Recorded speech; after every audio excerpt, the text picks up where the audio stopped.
안녕하세요. 저는 40대 번역가입니다. 미국이나 영어권 나라에서 출간되는 책이나 회사 자료들을 한국말로 번역하는 일을 하고 있어요. 번역만 해본 제가 제 이야기를 직접 써보려고 하니 생각보다 어렵네요. 하지만 여러분께서 재미있게 들어주시고 공감해주시면 정말 감사하겠습니다. 저희 두 사람은 부부가 되는 이 자리에서 부모님과 참석하신 여러분 앞에서 다음과 같이 서약합니다. 신랑은 아내를 맞이하여 항상 사랑하고 존중하며 건강할 때나 아플 때나 어려울 때에도 늘 변함없이 당신의 곁에 남을 것을 맹세합니다. 이 글귀는 우리가 결혼식을 올리면서 남편이 낭독했던 혼인서약문입니다. 정말 낭만적이고 따스하죠? 하지만 제 결혼 생활은 서약문하고 다르게 흘러갔습니다. 그 전쟁과 같았던 결혼 생활에 대해 여러분께 찬찬히 들려드리고자 합니다. 저는 원래부터 영어와 글쓰기를 좋아했어요. 자연스럽게 대학교에서 영문학과를 졸업하고 대학원에서 석사 과정까지 밟았지요. 하지만 번역책을 작업하면서 출판회사 직원들과 회식을 하게 되었고 거기에서 그 회사 직원인 규민 씨를 만나게 되었습니다. 제 옆에 앉아서 술을 잘 못 마시는 저를 대신해서 술도 마셔주고 저를 다정하게 챙겨주는 모습에 호감이 생겼어요. 그리고 회식이 끝나자 굳이 저를 집에까지 데려다 주겠다고 하더니 헤어지기 전 둘이서만 만나고 싶다고 데이트 신청을 하더군요.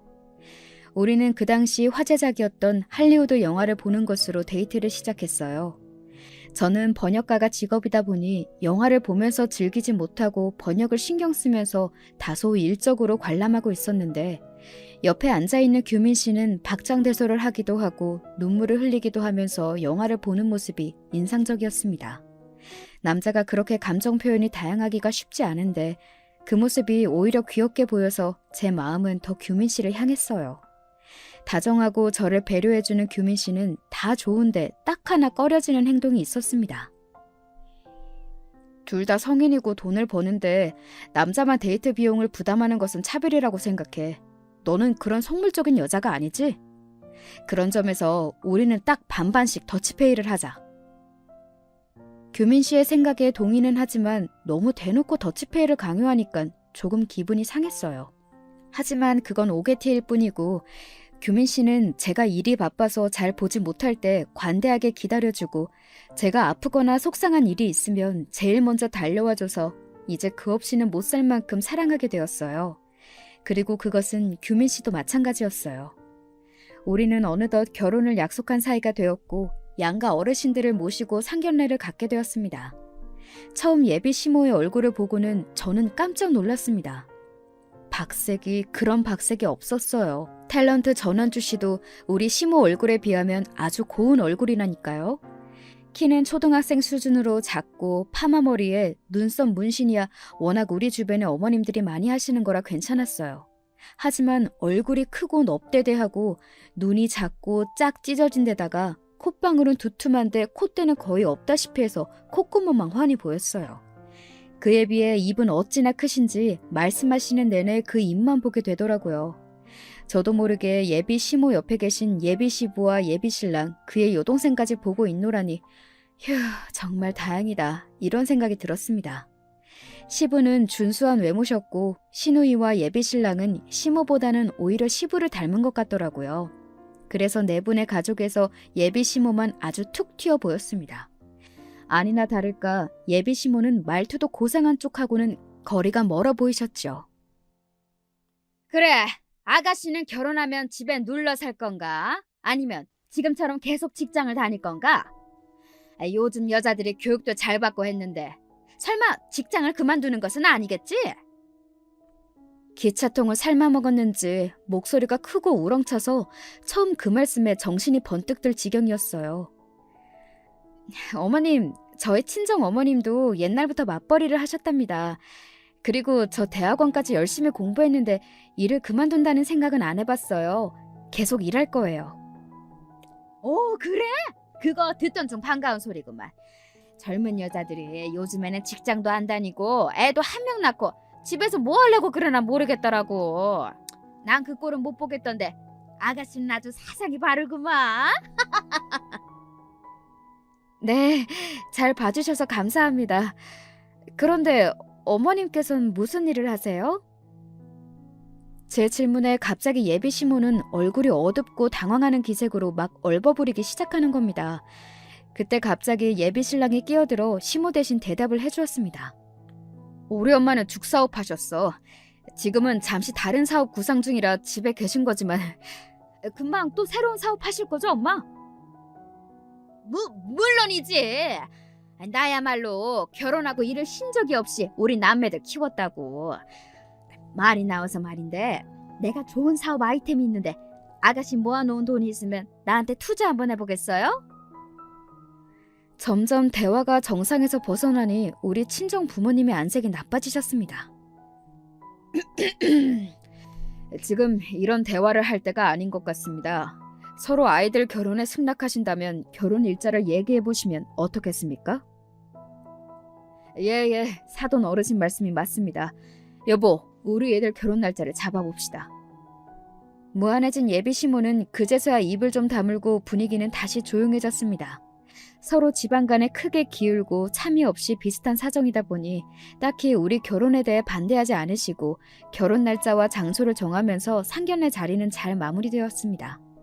그 자리가 저에게 좋았던 것은 남편의 여동생은 저보다 1살 어린 또래인데다가 성격이 좋고 말도 잘 통해서 우리는 금세 자매처럼 친해졌다는 것입니다. 오빠 한 명만 있던 저는 여동생이 생긴 것 같아서 좋았고 서로 전화통화도 자주 하고 가벼운 선물도 하면서 우리는 더 가까워졌어요. 결혼을 준비할 때 예비 신랑과 말이 잘 통하지 않을 때 예비 시누이와 얘기하면서 많은 도움을 받을 수 있었어요. 현아 씨, 어머님이 당신 다이아 반지는 꼭 받고 싶어 하신다고 들었거든. 오빠도 자기 엄마가 사업상 체면 때문일 거라고 나한테 좀 해주라고 강요하고 있어서 좀 고민돼. 전셋집 때문에 여력이 없어서 내 다이아 반지도 안 하고 넘어가려고 하는데 어머니 것은 맞춰드려야 하는 걸까요? 언니, 우리 엄마 요구 일일이 맞춰주다가는 집안 뿔이 뽑힐 거예요. 언니 결혼 반지도 못하는데 우리 엄마만 해준다고. 아니, 우리 오빠가 정말 그렇게 얘기했어요? 그건 좀 경우가 아니지. 그리고 우리 엄마가 지금 만나는 사람들이 뭐 대단하다고 사업상 체면이래. 참나. 아니, 안 그래도 궁금했는데 어머님이 무슨 사업을 하셨었어요? 아유, 사업이랄 것도 없어요, 언니. 예전에는 밀수를 좀 오래 하셨다고 들었는데 그걸로 돈은 좀 버셨는데 툭하면 경찰에 잡혀가고 나중에 한 번은 진짜 징역 살 뻔했거든요. 그 뒤로 밀수 접고 화장품이나 생활용품 방판 사업 있죠? 다당에 판매 같은 것을 이것저것 했었어요. 엄마가 사람들 만나는 거 좋아하고 이거 사라 저거 사라 그런 얘기 쉽게 하는 성격이라 일은 잘 맞는데 돈벌이는 그냥 그랬던 것 같아요. 아빠 월급으로 주로 살았지 엄마가 돈을 얼마나 벌었는지 딸인 나도 잘 모르겠는데요. 결혼식을 올린 뒤에도 시모의 성격이 저와 잘 맞지는 않았지만 시부는 점잖으셨고 그리고 이렇게 잘 통하는 시누이가 있어서 결혼 생활을 그럭저럭 잘하고 살았습니다. 알콩달콩한 신혼생활을 하다가 이내 곧 우리 딸 수연이를 임신하게 되었습니다. 저는 회사에서 하던 일을 정리해서 재택이 가능한 번역일로 돌렸습니다. 그래서 배가 불러서도 집에서 계속 일을 하면서 돈을 벌고 있었어요. 하지만 어느 날 남편은 씩씩대면서 집에 들어왔습니다. 나 결국 이 부장하고 한판 했어. 그 자식이 자꾸 내 보고서가 신임만도 못하다는 둥 찌질하게 군생활까지 들먹이는 거야. 내가 만기 전에 못한 건 어딘가 고장나서라고. 그게 몸이던 뇌이던 말이야. 날 무슨 장애자 취급하는데 그만 못 참고 그 자식 뺨을 한 대 후려갈기고 회사 나와버렸어. 나 내일부터 그딴 회사 안 나갈 거야. 여보, 아무리 화가 나도 그렇죠. 그렇게 갑자기 회사를 나가버리면 어째요. 나 아무 생각 없이 그만둔 거 아니야. 그 전부터 퇴사하려고 했고 다 계획해둔 게 있으니 말이야. 그럼 다른 이직할 회사가 있는 거죠? 아니, 평생 직장 공무원이 될 거야. 이제 공무원 시험 공부해서 붙으면 그만이지. 정말 철딱선이 없는 남편이었습니다. 공무원 시험이 어디 그리 쉽나요? 남편의 말에 전 한숨부터 나왔습니다. 하지만 이미 회사에 그 난리를 치고 나왔으니 다시 돌아갈 수도 없고 남편의 공무원 수험 생활을 반대할 수 없었죠. 그렇게 저는 홀로 우리 집 가장이 되어 육아까지 해야 했습니다. 다행히 어디 출퇴근하는 직업이 아니니까 아이를 낳고서도 일을 멈추지 않을 수 있었습니다. 하지만 혼자서 집중해서 일할 환경이 도무지 되지를 않았습니다. 돌아서면 아이 젖먹일 시간이고 돌아서면 잠에서 깨서 울어대는 통에 일을 할 수가 없었어요. 회사도 안 나가는 남편이 아이를 봐주면 되지 않겠냐고요? 남편은 아침밥 먹고 바로 학원이며 독서실 간다고 나가서는 밤에 왔습니다. 그래서 남편은 별다른 도움이 되어주진 못했어요. 악으로 깡으로 어떻게 살았는지 모르게 살다 보니 5년이라는 시간이 훌쩍 흘러버렸습니다. 그리고 긴 수험생활 끝에 남편은 7급 공무원 시험에 합격을 해냈습니다. 우리 아들 장하다. 네가 나랏밥을 먹는구나. 공부하느라 고생 많았었지? 아이고 장한 내 새끼. 네, 그런데 저도 저지만 제 공부 뒷바라지한 이 사람 공이 컸죠. 여보, 그동안 고생 참 많았어. 이제부터 내가 든든한 가장 역할 할 테니 당신 고생 끝났어. 아우, 우리 아들이 관직에 오르더니 이제 정승처럼 경손을 떠는구나. 아니, 아녀자가 남편 뒷바라지한 것은 당연한 거지. 이제 며느리 너도 남편이 공직에 올랐으니 처신 제대로 해라. 돈 못 번다고 나랑 아들한테 그간처럼 설렁설렁 막대하면 안 돼. 어머님, 무슨 말씀을 그리 섭하게 하세요. 제가 언제 두 분을 막대했다고. 시모는 그동안 자기 아들이 돈 못 버니까 제 눈치를 그리 봤었다고 하소연을 해대네요. 그렇게 얘기하시지만 솔직히 저는 잘 모르겠습니다. 자기 할 말 다 하고 없이 살아도 아버님 칠순 여행을 해외로 일주일 동안 다녀오신 분이 무슨 그리 억울한 게 많은지 말이에요. 남편이 공무원 생활을 해서 월급을 받게 되어서 저는 이제 본격적으로 돈을 모으고 싶어졌습니다. 그런데 아무리 공무원 월급이 박봉이라지만 남편이 저에게 가져다 주는 돈은 100만 원 남짓이었습니다. 아니, 당신도 돈을 벌고 있잖아. 당신 월급이랑 이 돈 합치면 생활비로 충분하지 않아? 우리 세 식구가 먹는 식비만 해도 한 달에 100만 원이 넘는데 남편은 정말 실생활이 어두웠어요. 상황이 이렇다 보니 저는 계속해서 번역 프리랜서 일을 하면서 돈을 벌어야 했습니다. 하지만 그 가운데 돈을 아껴서 주식이나 비트코인을 조금씩 사두었습니다. 그러더니 하늘이 저에게 큰 행운을 주셨습니다. 주가가 많이 오르고 어느덧 제가 투자했던 종목들이 몇 배나 올라 있었습니다. 뿐입니까? 비트코인은 천정부지로 뛰더니 이 모든 투자가 대박이 나서 5억이나 벌게 되었습니다. 저는 남편에게 이 금액을 축소해서 3억 정도 벌었다고 말해주었어요. 이 기쁜 소식에 남편은 저를 끌어안고 너무 좋아했습니다. 우리 똘똘한 마누라, 내가 진짜 아내 하나는 잘 뒀다니까. 그럼 우리 그 돈으로 뭘 할까? 집을 넓혀서 이사를 갈까? 어디 오랫동안 크루즈 여행을 다녀올까? 일단 우리 부모님한테 비싼 한우부터 사드리자. 우리 엄마 요즘 기력이 통 없으시던데. 큰돈이 생겼으니 주변에 보답하는 의미로 시댁 식구를 모시고 아주 비싸 보이는 한우 전문 식당에 갔습니다. 가격이 손 떨리는 메뉴판이었지만 내색하지 않고 마음껏 음식을 시켜드렸습니다. 그리고 식사를 마칠 때쯤 시모는 신이 나서 말씀하셨어요. 세상에 이런 경사가 있구나. 그런데 말이다, 나도 아주 좋은 소식을 갖고 왔다. 너희들 어릴 때부터 같은 동네 살던 경희 이모라고 알지? 그 이모가 원래 음식 솜씨가 좋았는데 최근에 일했던 한식당에서 나와서 자기 가게를 차리겠다네?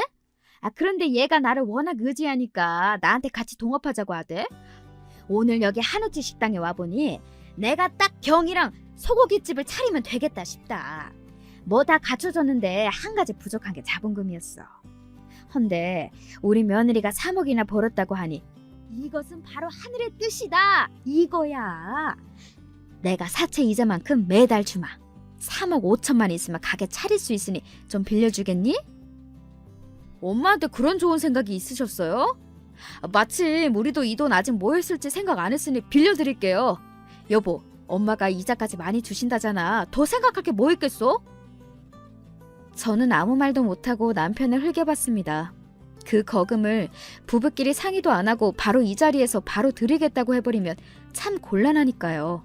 하지만 이미 엎질러진 일이고 결국은 시모 창업에 돈을 빌려드리는 일에 저도 동의했습니다. 시모는 제가 빌려드린 돈과 경희 이모가 구해온 돈으로 번듯한 한우식당을 개업했습니다. 서울의 모초에 차린 고깃집 개업식 날 가서 맛을 보았더니 정말 예상치 못하게 일품인 것입니다. 경희 이모가 음식을 잘하신다더니 소고기의 질부터 숯불의 품질, 더욱 대단한 것은 소고기 찌개였습니다. 그저 식사 메뉴 중에 하나일 뿐인데 가격이 15,000원이나 해서 처음엔 비싸다는 생각으로 먹었지만 어디에서도 맛보지 못한 깊은 감칠맛이 났어요. 아니나 다를까 시모가 연 고깃집은 그 맛으로 점점 손님이 늘어나서 잘 되었습니다. 그러더니 소고기 찌개가 맛있는 것으로 유명한 집으로 방송을 타면서 정말이지 대박을 치게 되었습니다. 이 고깃집은 이제 대기 없이는 들어갈 수 없을 만큼 성업 중이었습니다. 그렇게 시모의 가게가 잘 되자 어느 요식업계 사장이 50억에 팔라고 제안까지 해왔습니다. 이 소식에 시모는 입이 찢어지게 걸리셨어요. 내가 이날까지 말아먹은 사업도 많고 번번이 돈벌이도 안 되었는데 이제 말년에야 내 복이 필요나 보다. 이렇게 가게가 잘 되었지만 시모는 초기 투자금을 빌려주었던 저에 대한 고마움은 없어 보여서 조금 섭섭했습니다. 그뿐이 아니라 매달 보내기로 한 이자 300만 원도 자꾸 안 보내시는 겁니다. 하루 매출이 몇천만 원인 대박집에서 이자 300만 원을 까먹는다는 것은 이치에 맞지 않잖아요. 시모가 저를 무시하는 게 아닌가 싶기까지 했어요. 그리고 남편은 늘 제가 벌어오는 월급에 고마워했는데 이제 제 돈은 푼돈 취급을 하고 있습니다. 자기 월급에서 100만 원만 집에 가져다 주고 남은 것은 자기가 쓰고 거기에 시모에게서 한 번씩 용돈을 받는 눈치인데 왠지 저에게는 아무런 돈도 선물도 없는 것입니다. 어느 날 남편은 평소 출퇴근용으로 사용하던 경차를 마음대로 고급 승용차로 바꿔오는 것이 아니겠어요? 아니 당신 무슨 돈이 있어서 이런 비싼 차를 덜컥 산 거예요? 내 나이에 제네시스 정도 타주는 게 무슨 대수야? 내가 경차 못 타겠다고 졸라대니 돈 잘 버는 우리 엄마가 바로 이 차를 사주셨네. 어머님도 참. 그런 거금을 주실 거면 내 빌린 돈을 갚던지 하다못해 이자라도 제때 내주시지. 당신 차만 이렇게 바꿔주셨다고요? 좀 섭섭하네요. 이게 왜 나만 좋은 일인가? 우리 가족이 다 탈 차인데. 시승식 할 겸 엄마 가게까지 태워줄게. 저는 부하가 치밀어서 거절하고 집으로 들어왔고 남편만 혼자 신이 나서 시모에게 새 차를 보여주러 나갔습니다. 갑자기 생긴 돈으로 남편도 시모도 점점 사치스럽게 변해가는 것이 눈에 보였어요. 역시 사람은 감당 못할 돈벼락을 맞으면 티가 나는 법인가 봅니다. 하지만 이 사람들은 더 큰 돈을 노리고 해서는 안 될 생각까지 하게 되었어요. 너희들이 결혼한 지 얼마냐? 벌써 10년도 더 넘는다. 그러다가 덜커덕 이혼해봐라. 저기 우리 건물 김씨네 며느리도 집에서만 놀던 가정주부가 이혼한다고 재산 분할을 거의 반이나 떼어갔다고 하더구나. 이게 도둑년이지 않고 뭐냐? 괜히 우리도 그런 사단 나기 전에 뿌리를 뽑아야 돼. 안 그래도 그 며느리년이 내 눈에 가시였는데 이번 기회에 갈라서라. 에이, 그래도 우리 수연이 엄마이고 함께 산 세월이 있는데 그렇게까지 해야 할까요? 처음에 시모가 강하게 이혼을 권했을 때 남편은 의리를 지켰었다고 합니다. 하지만 사람 마음이 참으로 간사한 것이더군요. 시모의 구슬림 뒤 남편이 찬찬히 보니까 점점 아내가 다르게 보였던 것이지요. 구독자 여러분은 아시지요? 사람이 눈에 보이는 조건과 돈 외에도 얼마나 중요한 것이 많은 것인지요. 쥐뿔 하나 없었던 시댁이 이만큼 잘 사게 된 데에는 제 공이 적지 않았습니다. 투자금은 떠나서 남편이 무직으로 살 때 우리 수연이 출산 병원비조차 없을 때 모든 생활비는 제가 모은 돈과 친정에서 도와주신 돈으로 해결했죠. 그리고 시모가 무릎 인공관절 수술할 때나 그 외에 시부가 아프실 때마다 제가 그 병원비 등을 해드렸습니다. 그뿐인가요? 신우이가 시집 갈 때에도 시댁에서 돈 없다고 나몰라라 할 때 그냥 시집 보내기가 짠한 마음에 제가 500만 원 주면서 신혼여행비에 보태라고 했습니다. 그리고 남편이 공무원 시험에 떨어져서 흔들릴 때마다 마누라로서 바가지 한번 긁지 않고 든든히 지원해 주었지요. 그런데 이제 와서 그런 저의 모든 수고와 공은 아무것도 아닌 것이 되어버리나 봐요. 남편은 시모가 이혼을 종용하고 나서부터 하루가 다르게 저를 대하는 태도가 냉랭해 갔습니다. 어느 출근 준비를 바쁘게 하던 아침이었습니다. 아, 이게 아니잖아. 당신 그렇게 센스가 없어서 어디다 쓸래? 10년 넘게 살면서 아직도 내 취향을 못 맞추겠어? 이번 주 세미나 교육에 갈 때 자료들이랑 책이 모두 담길 수 있는 큰 사이즈의 가방을 사오랬지. 누가 어딜 마실 가냐? 여기에 자료가 다 안 들어가잖아. 어머머, 조금 작네? 아, 미안해요. 내가 오늘 가서 사이즈 더 큰 걸로 바꿔올게. 그런데 그러면 그렇다 말을 하면 되지. 왜 그리 짜증내고 썽을 내요? 당신이 미련 곰탱이처럼 답답하니까 그렇지. 집에서 살림만 하니까 더 미련해지는 거 아니야? 당신 무슨 말을 그렇게 해요? 내가 쭉 놀았어요? 살림만 했냐고요? 당신 돈 못 벌어올 때부터 내가 일했던 10년을 까먹은 거예요? 비날 수치가 너무 높아서 일을 쉰 지 1년도 안 됐수다. 진짜 너무하네요, 당신. 아, 됐어. 아침부터 기분 잡치게. 아휴, 나 출근해. 정말 별것도 아닌 것에 트집을 잡고 과하게 화를 내고 짜증을 내는 남편의 모습에 저도 점점 스트레스가 커졌습니다. 이런 게 이혼 사유라기엔 사소하지만 진짜 별거라도 하고 싶네. 이런 마음이 들던 어느 날 시댁에 갔다가 남편이 시모와 얘기하는 것을 엿듣게 되었습니다. 그동안 이혼 생각은 좀 해봤냐? 아, 왜 쟤를 계속 네 마누라로 달고 다니는 거야? 으이그 모질지 못한 놈. 어서 정 떼어버려. 너 심 사장 알지? 내가 저번에 얘기한 우리 고깃집 사고 싶어하는 작자 말이다. 얘야, 듣자 하니까 심 사장한테 여식이 하나 있다는구나. 이혼한 지 몇 년 된 혼자 사는 얘인데 나이도 너랑 비슷하고. 어떠냐? 엄마도 참 뭐가 어때요. 40대 후반의 늑다리 이혼녀랑 나랑 뭐 어쩌라고. 남편은 여자의 나이가 많은데 자기랑 붙여주려고 하는 시모에게 기분 나쁘다는 반응이었습니다. 뭔 나이야 좀 많긴 한데. 아유, 이 멍충아. 심 사장 재산이 얼만데 그런 철없는 말을 하는 기야? 우리 고깃집 50억도 사려낸 작자인데 돈이 얼마나 많겠냐고. 게다가 그 집 딸이랑 결혼만 해봐라. 나중에 심 사장 죽으면 그 돈 다 우리 것이 되는 거야. 그러니까 별 볼 일 없는 친정 가진 네 마누라 같은 건 이제 필요 없어. 이혼해! 그제야 남편은 심드렁하던 태도를 바꾸어 흥미롭다는 눈빛으로 시모 이야기를 경청하기 시작했습니다. 그럼 엄마, 나 진짜 저 사람이랑 이혼하고 심 사장 딸이랑 어떻게 해봐? 아주 요즘 관청 다니기 죽을 맛이긴 해요. 5년 죽자고 공부해서 들어가긴 했는데 왜 그렇게 일도 많고 진상도 많은지 일하기 힘들어 죽겠어. 아, 누가 공무원이 일 조금 하고 편하다고 한 거야? 그 심사장 딸이랑 결혼하면 공무원 때려칠 수 있겠지? 아유, 두말하면 잔소리지. 몇백억의 자산가가 장인어른인데 널 그딴 공무원이나 하게 두겠냐? 나도 고깃집 하느라고 삭신이 쑤셔서 미치겠어. 아유, 돈은 잘 벌리는데 어디 하루라도 쉴 수가 있어야 말이지. 그냥 심사장한테 팔고서 그 돈으로 놀고 먹고 싶긴 한데 하루 매상 보면 또 지금 팔기엔 아깝고. 아유, 마음이 오락가락한다. 남편과 시모는 둘이서 속닥거리면서 저를 내치고 새로 남편과 짝지을 여자까지 상의하는 지경에 이르렀던 것입니다. 사람이 돈 앞에 눈이 횟가닥할 수도 있겠지요. 하지만 그 고깃집은 제 덕에 차릴 수 있었던 곳입니다. 사람이라면 그런 은혜를 갚는 것이 우선 아닐까요? 심지어 시모는 잘 되는 고깃집이 힘들다며 팔고 싶어서 난리이고, 남편은 제 뒷바라지 끝에 합격한 공무원 생활을 그만두고 싶어서 난리이고, 그냥 놀고 먹을 생각 외에는 하지 않는 사람들이지 않을 수가 없네요. 저는 지난 세월에 대한 후회로 가득 차올랐습니다. 조용히 시댁에서 나와서 걷다 보니 동네 놀이터가 보여서 벤치에 앉아서 옛날 생각도 하고 남편에 대한 원망으로 눈물이 나서 손으로 훔치고 있었습니다. 놀이터에 아이들이 많지는 않았지만 4~5살로 보이는 아이 2명이 엄마들과 함께 놀고 있었습니다.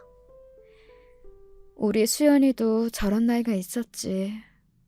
저 때 정신없이 혼자 일하면서 수연이 키웠어도 참 행복했는데 지금은 돈이 많아졌다 한들 무슨 소용이란 말인가. 정말 사람들이 다 싫고 원망스럽다. 저런 남편과 시모 따위. 그래, 이혼해주자. 보고 살아봐야 나만 쓸데없는 인간 취급하고 구박할 것이 아닌가. 이렇게 자포자기의 심정으로 제가 이혼하고 물러나주기로 마음을 먹고 있었어요. 그때 제 전화벨을 울렸습니다. 신우이 현아였어요. 언니, 나 지금 엄마 집에 왔는데 갑자기 언니가 사라졌다고 하네요. 어디 갔어요? 현아야, 나 너무 억울하고 서러워서 어떻게 하면 좋니? 저는 마음이 안심되었는지 신우이 목소리에 눈물부터 나와버렸고, 신우이는 제가 어디에 있는지 묻고는 오래지 않아 저를 찾으러 놀이터로 왔습니다. 아니, 언니 여기서 왜 이러고 있는 거예요? 우리 엄마가 또 언니 구박했어요? 구박을 넘어서 날 버리겠대.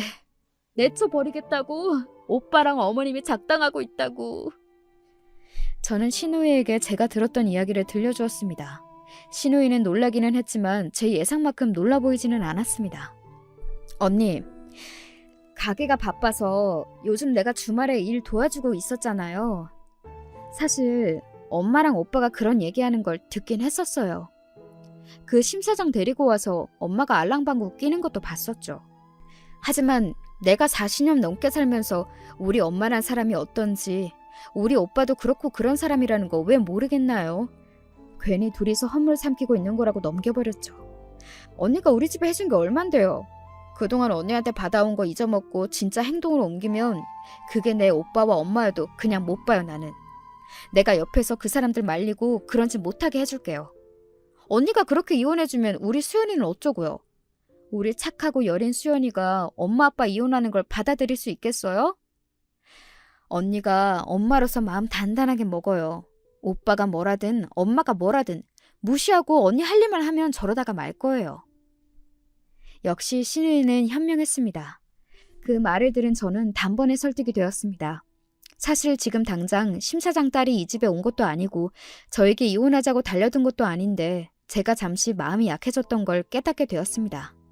우리 딸을 생각해서라도 정신을 차리고 내 가정 지킬 것이고 내 투자금이 들어간 고깃집도 지켜낼 것입니다. 저는 신우이와 팔짱을 끼고 시댁에 들어가서 시모를 찾았습니다. 어머님, 드릴 말씀이 있어요.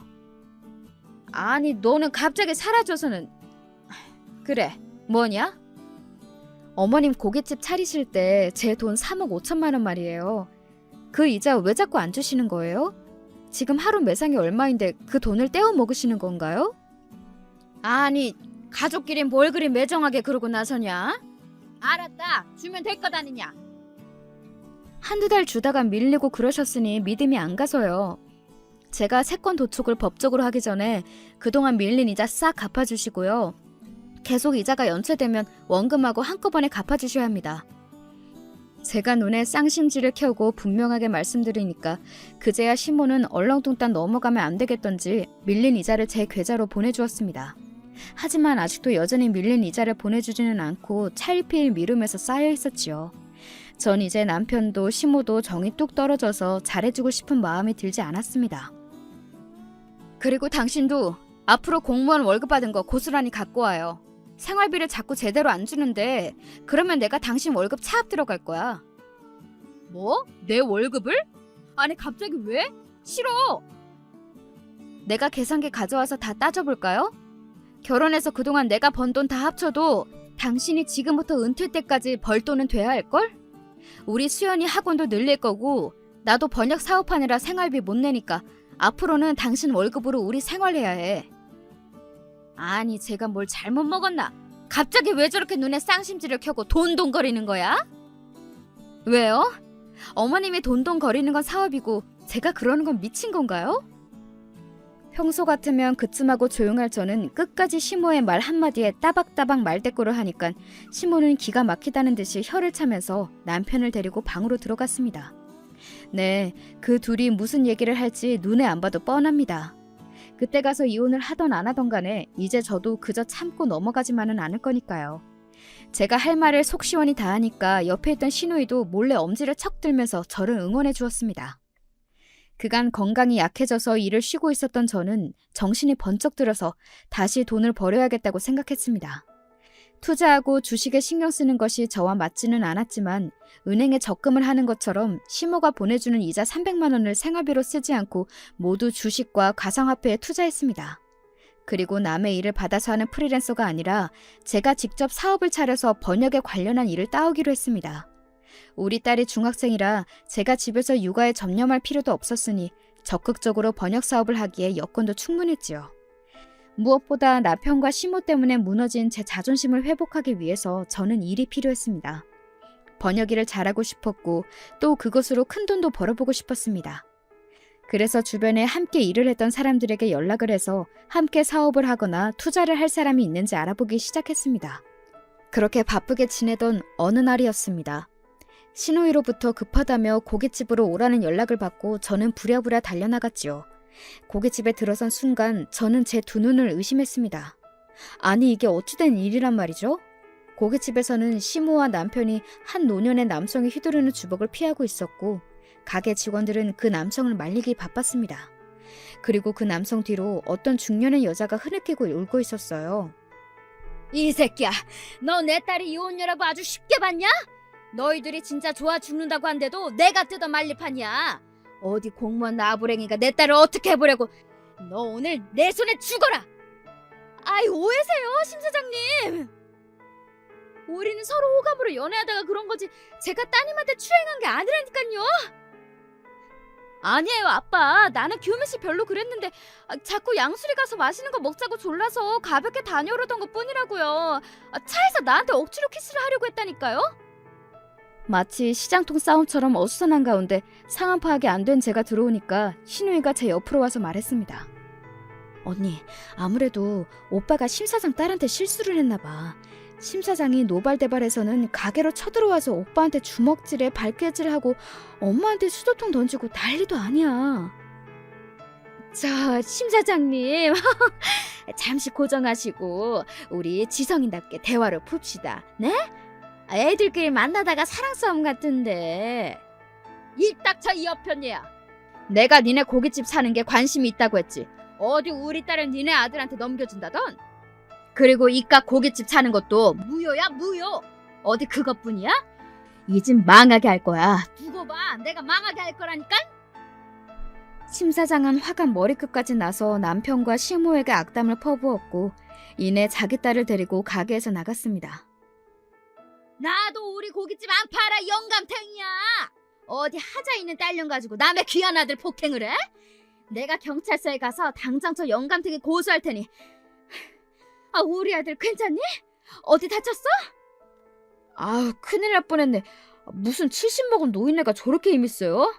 아까 발길질에 다리 맞고 멱살까지 잡혔으니까. 엄마, 나 병원 가봐야 할까? 그래. 우리 병원부터 가자. 가서 치료받고 검사받고 그 진단서도 떼어오자. 그래서 그 노인이한테 폭행 합의금도 왕창 뜯어내자고. 이 상황이 꿈이라면 좋겠습니다. 남편은 심 사장 딸을 꼬셔내려고 혈안이 되었다가 저렇게 혼쭐이 난 거네요.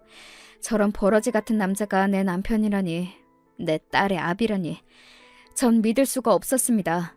시모는 자기 아들이 다쳤을까봐 남편을 부축해서 병원을 가려고 나오려던 참이었어요. 그러던 중 가게 문에 서 있는 저를 발견했죠. 아니 여보. 얘야, 지금 네가 본 것은 오해다. 응? 두 사람은 저를 보고는 눈이 동그래져서 말을 버벅이고 있었어요. 더 이상 참지 못한 저는 아무 말도 없이 그대로 가게에서 나왔고 집으로 달려갔습니다. 이런 꼴까지 보고 나니 더 이상 그 남자와 한 집에서 살 수 없었어요. 신물이 날 만큼 돈만 쫓아드는 시모의 낯짝도 다시 보고 싶지 않았습니다. 저는 가방에 남편의 옷가지와 물건들을 싸기 시작했습니다. 그리고 현관 비밀번호를 저만 아는 곳으로 변경해 놓았어요.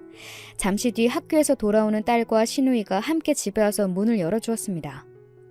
엄마, 현관 비밀번호가 왜 바뀌었어요? 그리고 이 짐들은 뭐야?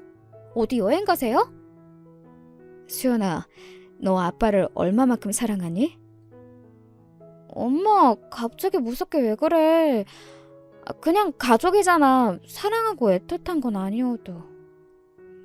엄마는 아빠와 이혼하기로 마음먹었단다.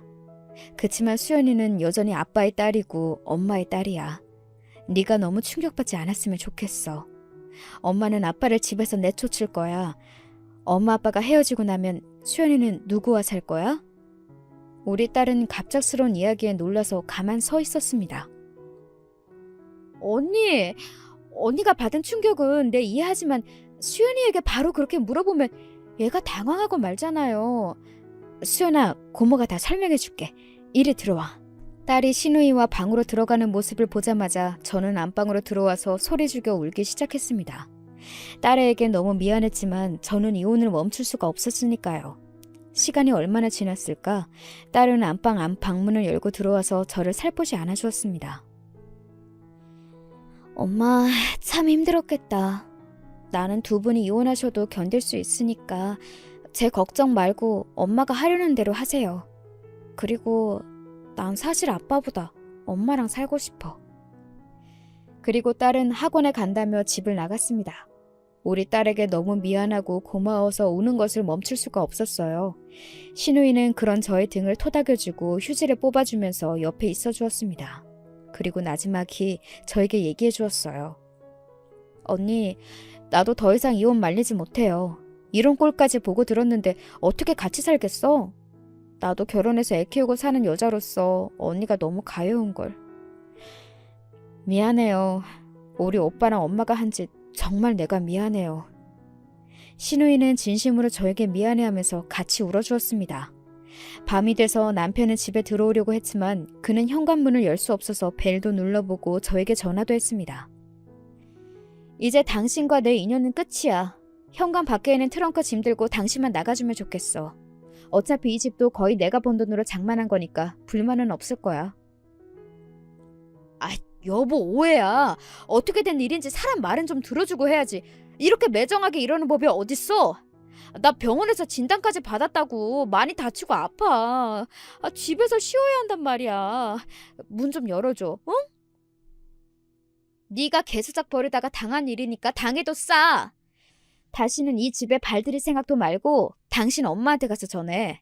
내가 빌려준 돈과 그동안 밀린 이자 한 달 안으로 갚으라고. 갚지 않으면 바로 고깃집 담보로 압류 행사할 거야. 아니 뭐라고? 당신이라는 여자 진짜 냉정하네. 지금 돈이 문제야? 남편이 다쳤는데 엄마 고깃집도 큰일이 생겼는데 이제 와 돈을 빼가? 애초에 내 돈 3억 5천이 없었다면 그 고깃집 잊지도 않았어. 잔말 말고 당장 내 은행 계좌에 다 갚고 당신에게는 이혼 청구장이 갈 테니 사인해서 보내. 50 다 된 늙은 여자 데리고 살아준 거에 감사해야지. 하늘 같은 남편을 내쫓아? 나도 너랑 안 산다. 모든 게 네 뜻대로 될 줄 알아? 남편은 이렇게 화를 내고 트렁크를 들고 집에서 사라졌습니다. 저는 며칠 뒤 변호사를 고용해서 남편에게 이혼 청구를, 그리고 시모의 고깃집에는 법원에 지급명령 신청을 받고 가압류를 걸어두었습니다. 이런 법적 조치가 들어가자마자 시모는 저를 찾아왔습니다. 얘 68 것이! 시모는 저를 보자마자 욕설을 날리면서 다짜고짜 제 머리통을 손으로 쳤습니다. 갑작스러운 폭행에 당황해서 한 대 맞고 말았지만 그 다음에 날라오는 시모의 손을 세게 잡았습니다. 놔, 이년아. 내 손 안 놔! 넌 더 맞아봐야 해. 어디 이혼에 가압류? 우리 집을 말아먹을 작정이야? 역시 수준이 참 시정잡배에서 벗어나지를 않네. 70 먹고 며느리를 때려요? 이거 지금 CCTV에 다 찍혔으니까 당신한테 폭행 고소장도 추가되겠네. 뭐시? 고깃집 경매를 넘어가고 싶지 않으면 당장 내 돈 갚고 나와 내 딸 수연에게 접근도 하지 마세요. 이제 당신은 내 시모도 뭣도 아니니까 또 한 번 찾아오면 바로 경찰한테 잡아가라고 할 거예요. 겪은 바 없이 제가 세게 나가니깐 시모는 그때야 상황 파악이 되었는지 꼬랑지 내린 개마냥 저의 비위를 맞추려고 했습니다. 얘야, 우리가 함께한 세월이 얼마냐. 우리가 가족인데 어려울 때일수록 서로 믿고 도와야지. 참네. 그래, 말 한번 제대로 했네. 내가 당신들 먹여 사는 세월이 10수년이야. 그런데 고마워하고는 은행 갚기는커녕 내가 잠시 일 쉬는 동안 구박이나 했지? 내 덕에 차린 고깃집 잘 되었을 때 나한테 고마워했어요? 그래놓고 이제는 돈 많은 집 여식 꼬셔내라 본처가 이렇게 눈 뜨고 살아있는데 그걸 아들한테 사주해? 그러고도 당신이 인간이에요? 시모는 제가 모든 상황을 다 꿰뚫고 있는 것에 몹시 당황했습니다. 저는 더 이상 그 늙고 못생긴 얼굴을 마주하고 싶지 않았습니다. 시모가 뭐라 하든지 말을 더 이상 듣지 않고 집 안으로 들어와 버렸습니다. 그 뒤로 저는 변호사를 통해서 남편과의 이혼과 시모에게 빌려준 돈도 회수하는 절차를 밟았기 때문에 남편과 시모를 만날 필요가 없었습니다. 그들을 만나면 제가 화병 나서 어떻게 될 것만 같아서 모든 연락을 차단하고 만나는 것을 피했습니다. 다만 신우이만큼은 계속 연락하며 전처럼 지냈습니다. 어떨 때는 시누이도 한 핏줄이고 가족이니 미운 감정이 들었지만 결혼해서 사는 동안 유일한 제 편이었고 지금도 저에게 잘해주는 시누이와의 인연은 멈추고 싶지 않았습니다. 저에게 표현은 안 해도 시누이도 마찬가지였던 것 같습니다. 그리고 남편과 자기 엄마가 얼마나 시누이를 볶아두겠습니까? 제가 멈추도록 설득해 보라면서요. 하지만 시누이는 저에게 티내지 않고 자기 집 사람들의 일은 웬만해서는 얘기하지 않았습니다. 오히려 조카인 수연이가 부모의 이혼을 잘 받아들이고 지내는지 상처받지는 않았는지 신경 쓰고 애써주는 모습에 고마웠습니다. 남편과 시모는 재산 분할과 수연이의 친권 문제 그리고 채권 회수에 대해 크게 저항했지만 다행히 능력 있는 변호사가 중간에 잘 처리해 주어서 대부분 제가 원하는 대로 결과가 나왔습니다. 1년 조금 넘게 시간이 걸렸지만 수연이의 양육권과 지금 살고 있는 집도 저에게 돌아왔습니다. 그리고 시모에게 빌려준 원금과 이자에서 남편이 그동안 결혼 생활에 기여했다고 계산된 1억 정도를 제외하고는 돌려받을 수 있었습니다. 이혼하기로 마음먹고부터 원래 추진하려던 번역 사업을 더욱 매진해서 하고 있었습니다. 수연이를 챙기면서 열심히 제 사업을 하면서 시간이 흐르고 나니 소송 결과도 마무리되었고 제 돈도 돌려받았으니 좋았습니다. 그간의 제 사업은 어느 궤도에 올라서 흑자로 전환되었고 가지고 있던 재산이 불어나서 수연이가 고등학교로 올라갈 무렵 파라군 지역으로 이사를 갈 수 있었습니다. 그렇게 충실하게 다른 데 눈 돌리지 않고 육아와 일에만 외진하고 살면서 남편과 시댁일에 대해 관심을 끊고 살고 있었죠. 시누이의 생일이 되어서 저는 생일 선물로 백화점 상품권을 보내면서 오랜만에 통화를 하게 되었지요. 언니 너무 바쁜가 봐요. 우리 연락한 게 얼마만이에요? 맞아. 나 그동안 참 바삐 살았지. 건강하게 잘 지내고 있어? 고모부랑 애들도 잘 있는 거지? 네, 우리 가족들 모두 건강하고 잘 지내고 있어요. 우리 오빠랑 집이 문제지 뭐. 응? 왜, 그동안 무슨 일이 있었어? 언니 성격에 괜히 우리 집 일 알아봐야 마음 복잡할 것 같아서 내가 그동안 얘기 안 했는데 이제 해도 돼요? 나 이제 마음 정리도 다 되었고 요즘 사는 게 평안하고 좋아. 뭐 전 남편 소식 정도야 들어볼 수 있지. 그때 심 사장네가 고깃집 와서 일이 벌어진 그 이후에 가게 난리통에 지역 엄마들 카페에 글이 올라왔었나 봐요. 단골 손님 중에 누군가 그 일을 보고 듣고 인터넷 카페에 여기 사장 아들인지가 자기 본처가 있는데도 어떤 돈 많은 집 이혼한 딸을 꼬시고 있었다. 그런데 멍청하게 꼬시지도 못하고 여자가 싫어하는 걸 억지로 하다가 그 돈 많은 아빠가 가게에 와서 뒤엎었다. 요즘 장사 잘 돼서 입소문난 땡땡땡 소고기집인데 그 아빠가 비싼 값에 인수하려다가 파토나고 아주 막장이었다고 말이죠. 이 글은 일파만파 퍼져나가서 돈에 미친 가게로 동네 소문이 나면서 손님들이 끊기기 시작했어요. 그리고 가게에서 불만을 가졌던 사람들이 하나둘 말을 다 하더니 평판이 아주 바닥을 친 거예요. 주말에는 하루 매상이 5천만 원이나 하던 대박집이 하루아침에 망해버렸으니 우리 엄마랑 오빠랑 다 큰일 나버렸죠. 그런데 언니가 투자금이랑 이자 빼가겠다고 했으니 엄마는 매일 언니랑 심 사장, 동네 사람들까지 욕을 했어요. 그래도 이 소문이 좀 잠잠해지면 괜찮겠지 하는 마음으로 가게 접지 않고 계속 영업을 했는데 한 달이 가고 두 달이 지나도 이전처럼 가게가 회복이 되지 않더라고요. 그냥 가게 월세만 겨우겨우 내는 수준? 이렇게 어려울수록 같이 하는 직원들 더 잘 대해줘야 하는데 엄마가 속상한 마음에 직원들을 막대하니까 일 잘하던 직원들도 나가고 결국 우리 소고기찌개 개발해줬던 친한 경희 이모도 엄마한테 질려서 나가버렸어요. 그럼 누가 소고기찌개를 하냐고요? 다른 주방 이모를 고용해서 그 맛을 내라고 아무리 해도 그 맛이 안 나는 거죠. 결국 그나마 남아있던 손님들도 우리 가게를 외면하더니 결국 이제 아예 문을 닫게 되었어요. 저런, 그 큰 가게가 결국 망해버렸구나.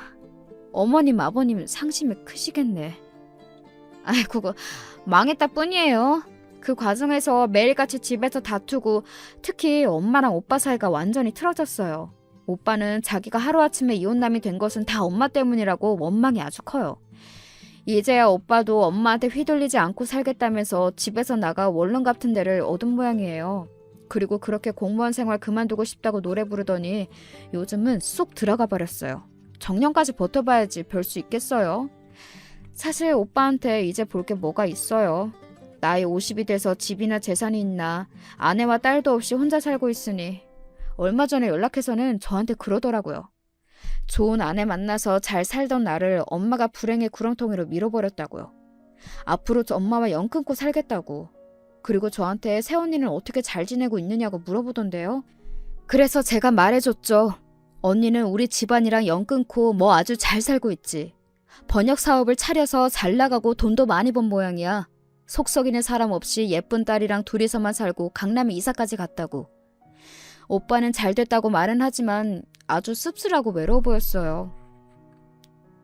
신우이가 해준 이야기를 들으니 시모도 남편도 모두 불행의 구렁텅이에 빠진 사람들이었고 원망이나 미움보다 동정심이 들었습니다. 이혼했지만 전 남편은 딸이 원할 때면 언제든 딸을 만나러 오고 전에 없이 선물도 사서 안겨주고 딸이 가고 싶다는 곳에 따라가 주었습니다. 한 가족으로 살 때는 딸이나 아내가 이렇게 소중하고 자신을 얼마나 행복하게 해주는 사람들인지 잊고 살았던 남자가 이제 정신 차린 것 같아요. 물론 그렇다고 제가 다시 전 남편과 합치고 싶은 것은 아닙니다. 아직도 그때 제가 당한 모멸감과 배신감은 저를 힘들게 하고 있습니다. 아마 여러분도 저와 같은 일을 당해보셨다면 남자도 시댁도 치가 떨리실 거예요. 앞으로 남은 제 생애에 결혼은 없을 것 같습니다. 지금은 번역을 멋지게 해서 훌륭한 책을 세상에 내놓는 것, 그리고 우리 딸이 원하는 대학과 직장에 가서 결혼하는 모습까지 지켜보는 것, 그 두 가지가 제 바람입니다. 오늘 아침부터 비가 촉촉히 내리는 감성적인 날에 제 사연을 쓰다 보니 어느덧 끝이 다다랐네요. 지금까지 제 사연을 들어주신 구독자 여러분 정말 감사드립니다. 늘 건강하시고 행복하시길 빌겠어요. 안녕히 계세요.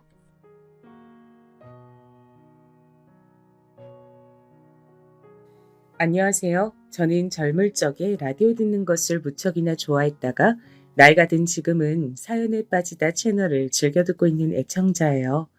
자식을 키워놓고 유유자적한 일상을 보내고 있는 아줌마이기도 하고요. 어렸던 시절에 조금은 내성적인 소녀였던 저는 현실 속 친구들과 왁자지껄 떠들며 놀기보다는 제가 만들어낸 상상 속의 친구들과 대화하는 걸 즐겨 했었죠. 그런 괴짜 같은 면모를 들킨다면 놀림을 받을까봐 꼭꼭 숨기기도 했었고요. 저는 이야기라면 무엇이든 가리지 않고 접하는 걸 좋아했습니다. 팍팍한 현실을 언제든 도피할 수 있게 해주는 요소였고 이야기를 들으며 빠져드는 것엔 돈이 들어가지 않았기 때문이었죠. 다들 어떻게 살아가고 계신가요? 자녀들을 두신 분께서는 다들 형편들이 넉넉하신지요? 제가 일전에 유튜브를 보다가 요즘 청년들이 일을 하기 싫어하는 이유라는 내용을 발견했는데 그 반응들을 깜짝 놀랐습니다. 흔히 부자들은 부모가 자식한테 돈을 물려준다라고만 생각하지만 역으로 가난한 부모들은 자식한테 가난을 물려준다는 개념을 사회가 놓쳐온 게 문제라는 지적들이 있더라고요. 가난을 물려받은 자식들은 인터넷이라든지 유튜브가 발달한 시대에 살고 있어서 남들과 스스로 비교하기 때문에 출발선부터 뒤처져 있다는 좌절감을 안게 되고 패배주의에 물들어 버린다는 얘기였습니다. 그 의견들을 보면서 저도 모르게 안타까움의 탄식이 나왔습니다. 이제는 자본주의가 끝에 끝을 달리고 있는 듯 싶었어요. 유년 시절을 유복하게 보내신 분들도 있겠지만 분명 안 그러셨던 분들도 계시겠죠. 저도 그랬습니다. 돈이 없어서 힘들었어요. 부족함 없이 잘 사는 집들을 보면서 우리 집은 왜 저렇게 못 살까라는 생각을 수도 없이 해봤었고요. 하지만 그럼에도 꿋꿋하게 살아나갔던 것 같습니다. 요새 젊은 청년들은 어쩌면 공감조차 어려울 수 있을 제 지난 이야기를 풀어볼까 합니다. 저는 집에서 막내예요. 어렸을 적에 크게 한번 알았다가 몸이 좀 약해졌었던 오빠 그리고 언니를 위해 둔 막둥이로 태어났죠. 친정아버지께선 직장에서 일찍 자리를 잡고 꾸준히 일을 해오신 분이었고요. 친정엄마께선 자식들을 돌보고 집안일을 하느라 정기적인 일은 못 나가셨습니다만 간간히 일손이 필요하다는 얘기가 들어오는 식당 등지에 나가서 때마다 돈을 버셨습니다.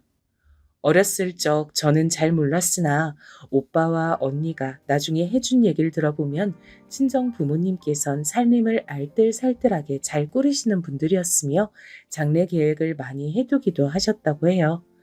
그러했기 때문에 어느 날 갑자기 친정 아버지께서 직장 내 사정상 일을 그만두게 되셨을 때도 마냥 당혹스럽지만은 않았던 것이겠죠. 그래도 거기가 일말의 양심은 있는 곳이었나 보네요. 이렇게 된 마당에 처자식 달린 사람을 억울하게 모른 척하지 않고 위로금을 챙겨주겠다고 하니 그걸로 미천 삼아서 어떻게든 잘 해보면 될 거예요. 상황이 이렇게 돼서 그저 한숨만 나오고 막막했는데 돈이라도 잘 주겠다니까 감지덕지 하더라고. 무엇보다 규석 엄마, 당신 덕분에 내가 지금 걱정 않고 든든할 수 있어. 당신이 있어서 정말 이럴 때 마음이 얼마나 놓이는지 몰라. 항상 고마워. 밖에 나가서 오만 고생하며 돈 벌러 다녀온 건 당신인데 내가 뭐 힘들인 게 있겠어요? 아무튼 그간 수고 많았어요. 남은 기간만 좀 더 잘 다녀줘요. 그래, 그래야지. 모든 일은 마무리가 좋아야 한다잖아.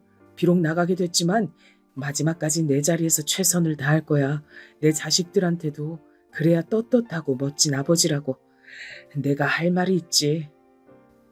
친정 엄마께선 원체 총기가 있고 영민하신 분이었다고 해요. 젊으셨을 땐 더 그랬다고 합니다. 그래서 외가 친척 어르신들은 저희 친정 엄마를 향해 가난하고 우환 많은 집안에서만 태어나지 않았어도 운명이 달랐을 거란 평을 종종 하시곤 했었지요. 그리고 친정 아버지께선 심성이 무척 고든 분이셨어요. 어찌 보면 고지식하고 고리타분하셨습니다. 아무도 보고 있지 않아도 길에 작은 쓰레기 하나 안 버리셨고 길가에 침을 뱉으시는 일도 없었으며 늘 준법 정신을 새기며 사셨지요. 자식들에게도 늘 떳떳한 어른의 모습을 보여주는 게 당신의 의무라고 여기셨습니다. 그랬기에 남은 직장 생활도 꽤 하나 안 부리고 열심히 하셨죠. 어차피 떠나기로 한 사람 얼마나 일을 열심히 하다가 가든 말든 아무도 신경을 안 썼을 텐데 스스로에게 부끄럽지 않다고 하시며 강제적인 퇴사가 결정된 이후에 오히려 그 이전보다 더 부지런하게 출근하셨고 일을 꼼꼼하게 마무리하느라 늦게 퇴근하셨습니다. 그런 친정 아버지를 오빠와 언니는 자랑스럽게 바라보며 컸다고 했고요. 하지만 너무 고든 나무까진 그렇지 않은 것보다 잘 부러진다고 하죠. 제 친정아버지의 고든 심성이 독이 되는 일이 있었습니다. 성실하고 책임감이 강하신 분이었으니 당신의 친가족들을 외면하지 못하셨던 거예요. 친정아버지의 퇴사 소식을 알게 된 친할머니께서 눈에 불을 켜고 달려들었던 겁니다. 예, 제필아. 네가 동생이 돼가지고 형의 어려움을 모른 척하면 쓰겠니? 네 동생들은 또 어떻고? 다들 요새 어려워서 하루가 멀다 하고서 곡소리를 내고 있는 형국인데 네가 도와주면 형제가 다 어려움을 벗어날 수 있잖아. 네가 설마 모른 척 할 건 아니지? 너는 그 돈 없어도 당장 굶어 죽진 않겠지만 네 형은 요새 거래처인지 하는 곳에 돈을 못 줘서 발을 동동 구르며 피가 말라가고 있어. 이러다 네 형부터 죽겠다. 저도 그 사정은 알고 있습니다만 어머니, 저희 식구도 지금 그 돈만 바라보면서 지내고 있어요. 앞으로는 그 돈에 의지해서 뭐라도 해보고 먹고 살아야 하니까요. 아, 크니까 글쎄. 그건 나중에 일이잖아. 눈앞에 급한 불부터 꺼야 되지 않겠어? 네 형수 지금 우는 꼬라지가 네 눈엔 안 보여. 얘가 시집 온 지 올해로 15년째인데 내가 온갖 구박을 해도 눈물 한 방울 안 떨구던 독한 것이 이렇게 우는 건 내 지금에 와서 처음 본다. 형수님은 왜 또 울고 그러십니까? 날도 더운데 어머님 여기까지 왜 모시고 와서 이러세요, 정말. 이런 제 마음이 너무 어려워집니다. 친정아버지께서 힘든 내색을 비치셨으나 소용없었죠. 왜냐하면 친할머니와 큰어머니, 친정아버지의 마음을 어렵게 만들고 싶어서 환장하셨던 분들이었으니까요.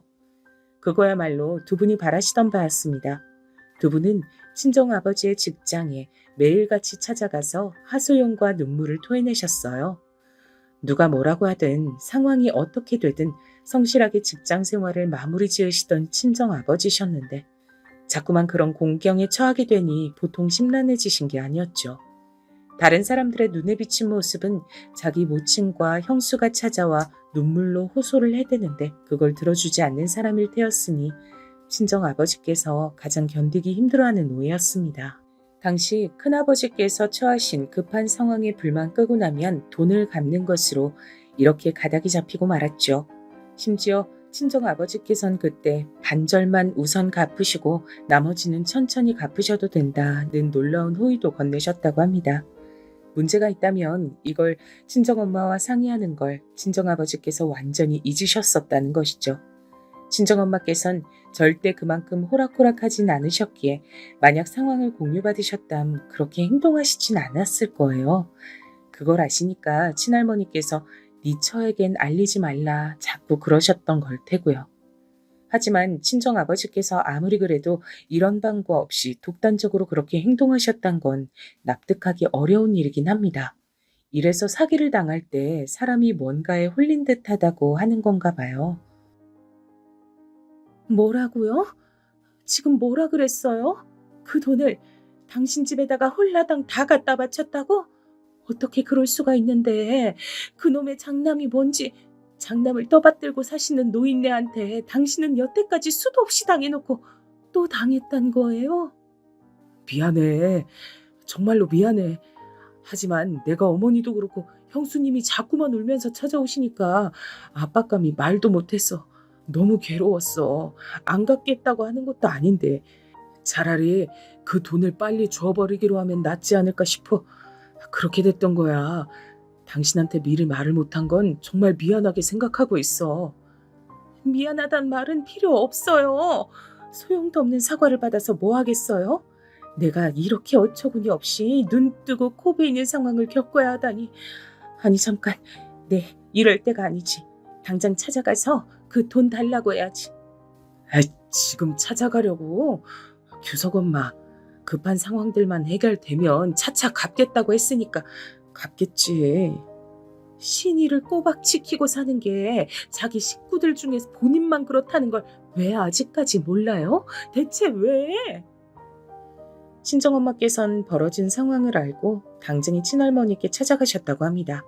울며 불며 따지고 눈물바람으로 난리를 쳤지만 그 돈을 다시 받진 못하셨대요. 친할머니께선 모르쇠로 일관하셨고 큰아버지와 큰어머니께선 이미 그 돈 썼다 뻔뻔하게 나오셨다고 합니다. 언젠간 갚겠다고 하셨네요. 언젠가라뇨? 그만큼 기약 없는 말도 없었죠. 친정엄마께선 극심하게 분노하신 나머지 길에서 훈절까지 하셨습니다. 그제서야 친정아버지께서는 눈물을 흘리시며 막심한 후회를 하셨죠. 나는 항상 나 잘났다고 살면서도 이렇듯 멍청한 잘못을 저질러서 오늘 일을 그르치는구나. 내가 어떻게 처자식에게 면목이 있을까? 난 남편 자격도 없고 애들 아버지 자격도 없어. 친정아버지께선 애써 당신의 친형을 믿어보고자 하셨지만 친정엄마께서 쓰러지신 이후엔 현실을 받아들이셨죠. 완전히 사기에 넘어가신 것이었고 귀중한 돈은 다 잃으신 후라는 걸 깨달으신 후에 죄책감으로 힘들어하셨습니다. 그 돈으로 앞으로 5 식구 살아갈 새로운 그림을 친정엄마께선 그려놓고 계셨으나 모든 것이 물거품이 된 후였어요. 그 사건 이후 친가와의 왕래도 뚝 끊겼고요. 오빠와 언니는 친가 사람들을 떠올리기만 해도 그 이후로 이를 갈았습니다. 가난한 형편에 그대로 발이 묶여 살게 만든 원수들이라고 여겼죠. 그래도 다행인 건 저희 식구들끼린 똘똘 뭉쳤단 거예요. 깊은 죄책감에 좌절하고 마신 친정아버지를 보며 친정엄마께선 모든 원망을 접어두기로 하셨어요. 미련할 만큼 우직하고 의가 넘치는 당신이 답답하고 미울 때도 많았지만 그렇기에 내가 애초에 좋아했던 남자니까 부분 죽어서 일심동체인데 뭘 어쩌겠어. 함께 다시 일어납시다. 우리 뭐라도 해봐요. 당신이 항상 그랬잖아요. 자식들에게 떳떳한 부모고 싶다고요. 그러자 친정아버지께서도 절망감을 털어내셨고 막노동판을 전전하시려던 계획을 철회하셨으며 친정엄마와 함께 수레 하나에다가 각종 먹거리를 실은 채 장사를 다니기 시작하셨습니다. 어렸던 저는 오빠와 언니에게 맡겨두신 채 하루 종일 바깥에 어느 동네이든 전전하시면서 장사를 하셨어요. 그래서 제 기억 속에 박힌 두 분의 모습은 늦은 밤에 서로의 어깨와 다리를 주물러주고 내일을 대비하여 금방 닳아버리는 신발의 밑창을 항상 주의 깊게 살펴보시던 모습들이었습니다.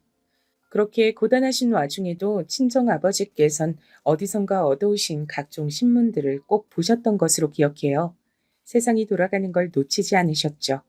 그래서 호기심 많았던 언니가 이런저런 질문을 던져도 어떤 것에든 답변을 잘 해주셨습니다. 저희 가족의 척척 박사셨어요. 친정 부모님께서 온갖 노력을 다하셨던 덕분에 잠잠하기만 했던 가세가 조금씩 펴지기 시작했습니다. 시간이 좀 지나서는 아담하긴 해도 번듯한 가게를 하나 내게 되셨죠. 여러 우여곡절이 있긴 하였으나 이제부턴 저희 식구에게 평탄한 앞길만 펼쳐질 줄 알았습니다. 이사도 계획하게 됐고요. 하지만 제 친정오빠가 어렸을 적에 아팠던 후유증이 좀 있던 사람이었는데 그래서인지 남들보다 면역력이 약한 관계로 폐에 큰 질환이 생기고 말았어요. 그 말은 막대한 병원비가 꾸준히 들어가게 됐단 것이었습니다. 그래도 굶어 죽을 만치 어렵지 않을 때 내 자식이 아파서 다행이란 생각이 드네. 다른 게 뭐가 중요하겠어. 내 자식 건강하게 사는 모습 보는 게 가장 중요하지. 병원에 입원한 오빠의 곁을 지키며 친정엄마께선 그런 말씀과 함께 눈물을 글썽이셨습니다. 저는 막내인 제가 어리고 부족해서 가족들에게 민폐가 되진 않을까 그런 걱정을 하는 나이로 자라나 있었기에 친정엄마의 모습을 보며 숨을 죽였습니다. 오빠까지 아프고 있으니 제가 더욱 부모님의 아무런 심기도 거스르지 않는 자식이 되어야겠다고 생각했죠. 부모가 꼭 말로 표현하지 않아도 자식이 자연스레 아는 것들이 있는 듯 싶었어요. 쉽사리 벗어나기 힘든 게 가난이라는 것, 부모님이 땀을 흘려 힘들게 버는 것이 바로 돈이라는 것, 이런 것들을 자라면서 깨우쳤던 저였기에 이상하리만치 강박이 있었습니다. 제가 가족들에게 민폐가 되면 안 된다는 것이었죠.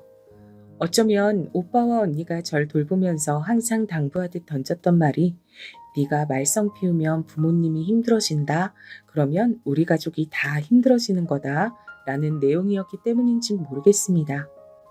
제가 조금만 때를 써도 그런 말로 저를 달랬기 때문에 지금 생각해보자면 저는 저로 인해 친정 부모님께서 힘들어지는 상황을 미리 겁먹고 두려워했던 소심이 겁쟁이였나 봐요. 타고나기를 성격도 제법 내성적이기까지 해서 친구도 별로 없었고요. 가장 친한 친구는 라디오였고 혼자 저만의 소설책을 끄적거리는 게 유일한 취미였습니다. 이런 저의 모습을 친정아버지께선 칭찬해 주셨고요. 3남매 중에서 제 성격이 가장 좋다고 하셨습니다. 사람은 모름지기 성실하고 착해야 돼. 그게 좋은 거야. 그런 사람이 대체로 바르게 살게 돼 있거든. 하지만 엄마는 저한테 제가 이 다음에 제 밥그릇 못 지키고 살까봐 걱정이 된다고 하시는걸요? 만약 그렇게 되면 어떻게 해요? 내 눈엔 우리 막내 공주님이 똑 부러지게 알아서 잘할 것 같지만 설사 만약에 남들한테 못 이겨먹고 손해를 좀 보면서 살더라도 그게 뭐 어떻단 거야. 정직하게 신념을 지키며 살면 그것으로 그만이지. 그것이 결국은 끝에 가서 승리하는 인생임을 난 믿는단다. 참, 이런 얘기 절대로 네 엄마한텐 비밀이야. 알았지? 내가 너한테 이런 얘기 했다는 거 네 엄마가 알면 난 죽은 목숨이거든. 친정아버지께선 너무 곱게 사시느라 손해도 많이 보시고 배신도 당하셨던 분이었건만 아직도 그 안에는 그렇게 사는 게 맞는 거다라는 인식이 깊게 남아있다는 것을 저는 알 수 있었죠. 좋은 쪽이든 나쁜 쪽이든 사람의 천성이라는 건 쉽게 변하지 않는 모양이었습니다. 친정엄마께서 아신다면 난리를 치실 일이었기에 친정아버지께서 저에게 그런 말씀들을 주신다는 사실은 철저히 비밀에 붙였죠. 저와 친정아버지만의 비밀이었다고나 할까요? 아무튼 오빠의 건강 문제라는 변수를 어렵사리 넘고 나서 친정 부모님께선 다시금 돈을 열심히 벌기 시작하셨고 이후로는 드디어 아담하긴 해도 제법 번듯한 집으로 이사를 갈 수 있었습니다. 그런 집이 생긴 것만으로 저희 가족이 엄청난 부자가 된 기분이었고 태어나서 그런 행복감은 그때 처음 느껴봤던 것 같아요. 형편이 어려운 집안의 장녀로서 정말 책임감을 가지고 열심히 일찍부터 직장 생활을 하며 돈을 벌었던 언니가 수더분한 형부를 만나서 먼저 시집을 갔고요. 이후 몸이 안 좋았던 오빠긴 해도 어떻게든 장가를 들었네요. 부끄럽게도 전 공부와 인연이 없는 아이였지만 친정부모님께서 막내딸이 꼭 대학 졸업장은 땄으면 좋겠다고 해주셔서 전문대를 나왔습니다. 이런 걸 보면 모든 건 시기가 있는 것 같아요. 집안 사정이 몹시 안 좋아서 형제들이 줄줄이 학업을 포기했지만 딱 본인의 때에 학업을 이어갈 수 있어서 형제들과 달리 가방끈을 좀 더 길게 단 경우들이 여러분 중에서도 반드시 있을 것 같네요. 제가 오빠, 언니보다 잘나서 대학을 나온 건 아니었고 정말 감사하게도 상황이 그렇게 돼서 전문대라도 나올 수 있었으니까요. 취업과도 연결이 돼서 무난하게 작은 일자리도 구할 수 있었죠. 집안에서 제일 고생덜한 막내라는 생각을 지니고 있던 전 친정 식구들이 신경 쓰이지 않도록 문제없이 잘 굴어야 한다는 생각 역시 함께 지니고 있었습니다. 결혼도 그런 생각이 연장선이었죠. 3남매 중에서 하나 남은 제가 얼른 결혼을 마저 해치워야 친정 부모님께서 비로소 한숨 돌리실 거라고 여겼습니다. 다니던 직장의 상사분께서 연결해준 남자하고 결혼하게 됐어요. 요즘 아가씨들 하는 거 보면 맹랑하고 대바라진 경우들이 많던데 우리 신입 정도면 아주 보기 드물게 얌전하고 참하고 어른 말씀 잘 듣고 군소리 안 하고 너무 괜찮은 신분감이라고 할 수 있지. 나이도 아직 어리니까 더 나이 먹어서 가치가 떨어지기 전에 빨리 시집가는 게 좋아. 내가 정말 조건 괜찮은 사람 하나 아는데 어디 잘 만나봐. 시간이 지나 그때를 지금 회상해보면 그 상사분 정말 웃기지도 않는 짬뽕 같은 사람이었어요. 저만 보면 매일같이 입에다가 우리 신입은 요조 숙녀야. 우리 신입은 형모 양처가 되겠어. 라는 소리를 달고 살았어요. 그런 황당한 소리에 대꾸는커녕 하고 매번 고개를 꾸벅 숙여 보였던 과거의 제가 답답할 따름입니다. 그런 사람이 연결해준 남자였으니 어떤 인물일지 예상이 가시나요? 시댁 근처에서 시부모님께선 문구점을 작게 운영하고 계셨고 남편은 그때 막 자기 사촌하고 사업을 시작한 참이었어요. 모르긴 몰라도 전망이 괜찮다는 평을 듣고 있었습니다. 그래서 친정부모님께선 제 결혼자를 좋게 보셨어요. 남편은 저보다 7살이 많았는데 저에게 구는 행동만 보면 그것보다 더 차이가 나는 것처럼 굴었어요.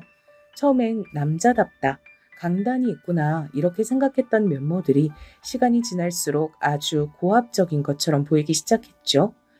결혼을 얼른 하는 게 낫겠다는 생각에만 사로잡혀서 제가 결혼이란 중대사를 너무 경솔하게 판단한 듯 싶었습니다.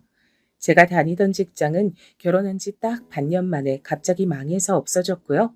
그래서 저는 일자리를 잃은과 동시에 그때 제 임신 사실을 알게 됐어요. 어쩐지 몸 상태가 오락가락 하더니만 임신 때문이었던 것이죠. 일자리도 없어졌고 임신 사실도 알게 됐고 몸도 안 좋은 김에 잠시 쉬고 있던 그 시기였습니다. 전화가 와서 받아보니까 시어머니셨어요. 너 지금 어디니? 뭐 하고 있었어? 네? 집이죠. 집으로 전화 거셨잖아요. 내가 지금 그걸 몰라서 묻는 거겠니? 네가 이렇게 싸가지 없이 대답할 줄 아는 애란 걸 덕분에 처음 알았다. 죄송합니다. 근데 무슨 일로 이 시간에 전화를 다 주셨어요? 아유, 네 시아버지가 어젯밤부터 배가 살살 아프다 그러더니 오늘은 아예 들어 누웠다. 그래서 나 혼자 가게 나와 앉아있는 참이야. 어머, 그러셨어요? 아버님이 혹시 음식을 잘못 드셨던 걸까요? 약은 드셨고요? 병원도 아직 못 갔는데 무슨 약이야? 내가 혼자 가게 나와서 이러고 있으니 아프다고 시덥지 않게 골골거리는 네 시아버지 병원에 데려갈 수도 없고 아이고 답답해라. 어머님, 그러시다면 가게는 잠시 닫아놓으시고 아버님과 병원 먼저 다녀오시는 게 어때요? 제 생각에는 그게 나을 것 같은데요. 네 생각은 그렇다고? 우리 아들은 지금 뭐하니? 네? 당연히 지금 일하러 나가고 없죠. 한참 일하고 있을 거예요. 너는 지난주에 입덧이니 뭐니 떠들더니 지금은 좀 괜찮고? 지난주 때보단 약간 괜찮은 것 같아요. 근데 괜찮은 것 같다가도 갑자기 확 속이 메스꺼릴 때가 있어요. 아이고, 우리 아들만 죽어라 합시고 고생을 하겠구나. 배 아픈 우린 영감도 혼자 가게 나와서 이러고 있는 나도 막막하다 막막해. 영문을 알 수 없는 소리를 크게 늘어놓으시더니 전화를 먼저 끊으셨어요. 그래서 제가 남편에게 연락을 해서 시아버지께서 편찮으시고 그 때문에 시어머니께서 걱정이 많으신 것 같다고 알렸죠. 일 끝나면 시댁으로 가는 게 좋겠다고도 말을 덧붙였고요. 그런데 남편이 일을 마치고 그냥 집으로 왔어요. 시댁에 연락은 드렸냐고 했더니 남편의 표정이 내가 왜? 라는 눈치였습니다. 전 당황스러웠지만 거기까진 그러려니 하고 넘겼는데 늦은 밤 시댁에서 걸려온 전화를 남편이 받았습니다. 남편은 별소리 안 한 걸로 봐 상대방만 말을 계속하고 남편은 거의 듣기만 한 듯 싶었어요. 그리고 통화가 끝나자마자 남편이 저에게 다가와서 마구 화를 내기 시작했습니다. 야, 너 뭐하는 여자야? 그런 상황을 다 듣고도 어떻게 아무것도 안 했을 수가 있냐? 여보, 갑자기 이러면 나는 이유를 모르겠는데 대체 뭐 때문에 그래? 모른다고? 그럼 심보가 고약한 게 아니라 눈치가 드럽게 없는 거였어? 그 상황에서 어떻게 우리 아버지를 병원에 나서서 모시고 가겠다는 소리도 안 하고 우리 엄마 대신 가게 봐주겠다는 말도 안 할 수가 있었냐? 난 네가 밟아도 찍소리 안 할 만큼 차분하고 뭘 시켜도 군말 없이 따르는 종년 유전자를 가지고 있다고 하길래 그게 너무 마음에 들어서 결혼한 건데 네가 벌써부터 이따위로 굴면 곤란하지.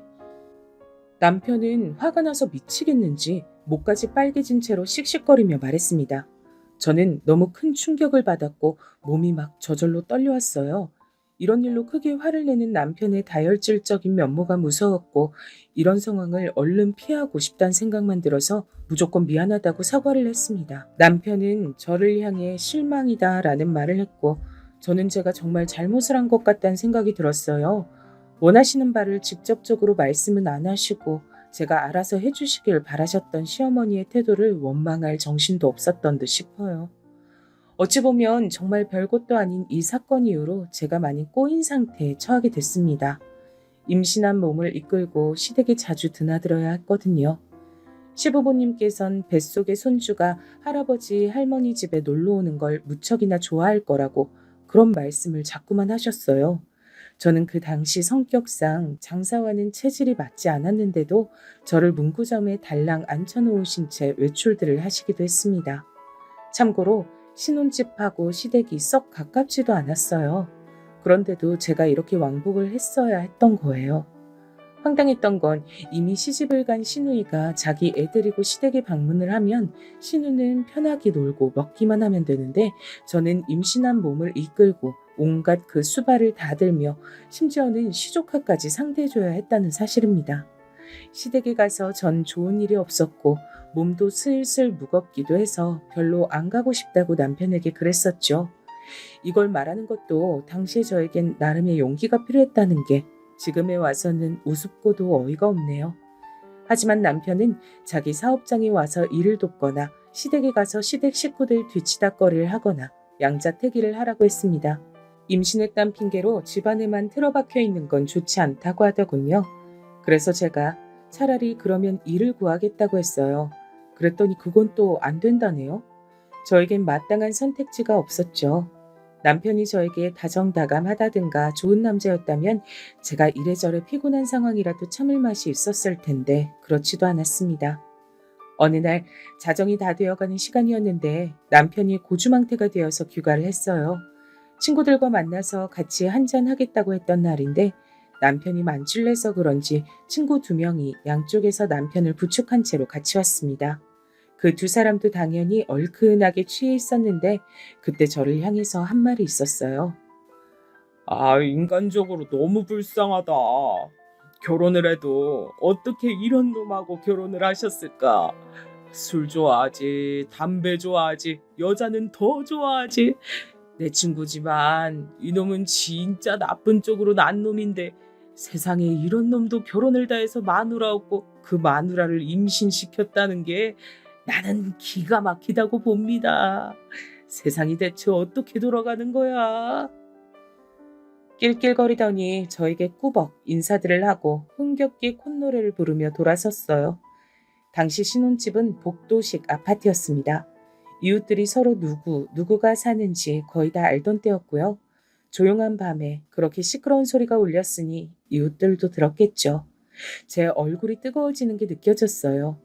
인사불성이 된 남편이 그 순간 추악하게 느껴졌습니다. 오죽하면 조용하디 조용했던 제가 이튿날 남편을 붙잡고 따졌을까요? 여보, 솔직히 말 좀 해봐. 대체 밖에서 뭐하고 다니는 거야? 어떻게 몸을 쓰고 다니는 거냐고. 여자가 어디서 남자 하는 일에 참견을 해. 남자가 바깥 일하다 보면 이런저런 변수도 생기고 그러는 거야. 주제넘게 참견질 하지 마. 그거 아주 재수 없으니까 그냥 입 닥치고 살아. 참았던 눈물이 샘솟던 순간이었어요. 하지만 저는 이를 악물고 눈물이 흐르는 것만은 버텨냈습니다. 마지막 남은 자존심이었던 건지 남편의 그런 고압적인 태도 앞에서 눈물을 흘리고 싶진 않았어요. 앞으로 더욱 꿋꿋하게 굴어보겠노라 다짐했습니다. 그러나 이 바보 같은 다짐이 무너지는 때가 곧 왔으니 몇 주 뒤 김장 때였어요. 몸이 무거워진 임산부를 시댁에선 기어이 불러냈습니다. 그리고 작은 바가지 같은 간이 의자에 앉아서 하루 종일 고생을 한 대가로 저는 쓰러졌으며 유산을 하고 말았습니다. 병원에서 저를 향해 시어머니께서 하셨던 말이 잊혀지지가 않아요. 너는 그렇게나 몸이 안 좋고 힘들면 그렇다고 말을 했어야지.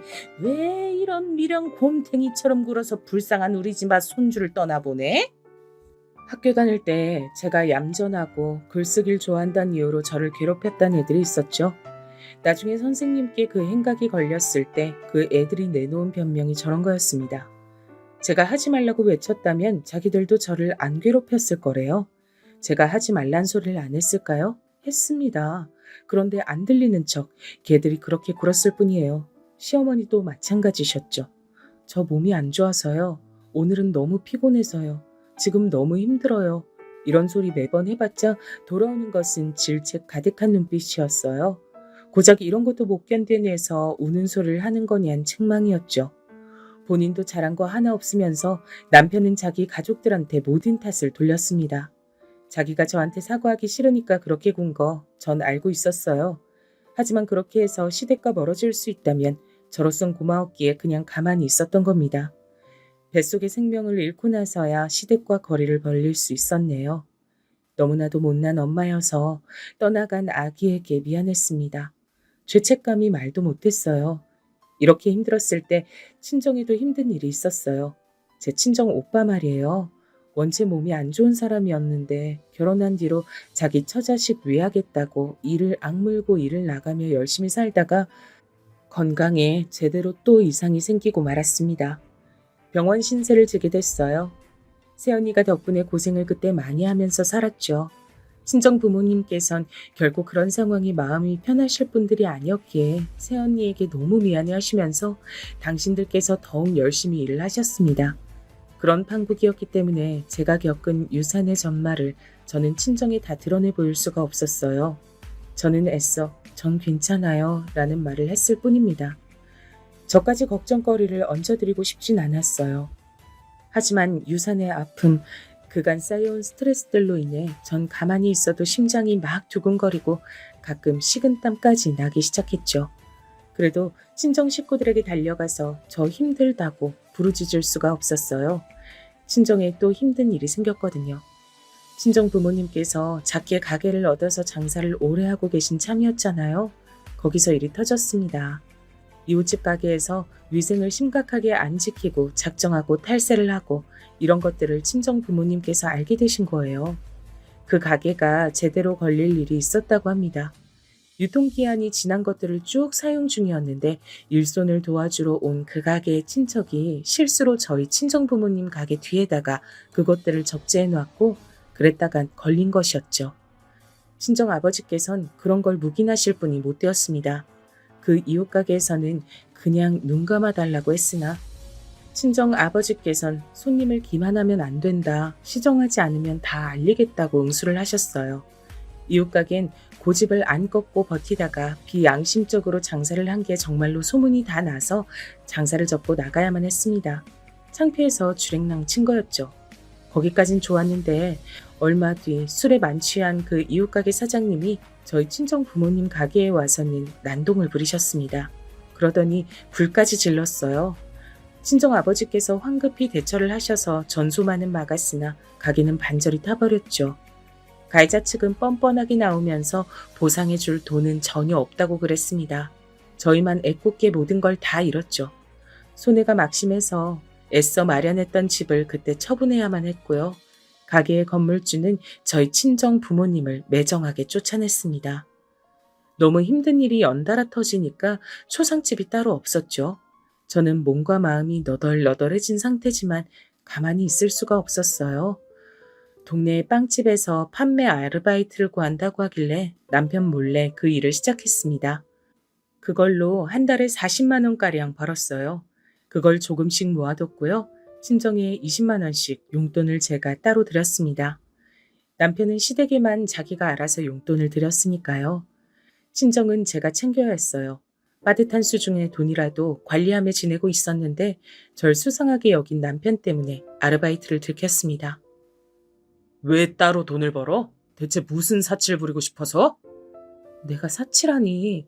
뱃속 아이 잃은 슬픔을 달래려는 것뿐이야. 그 빵집에 어린애들이 많이 오기 때문에 기분 전환이라도 하고 싶어서 그랬어.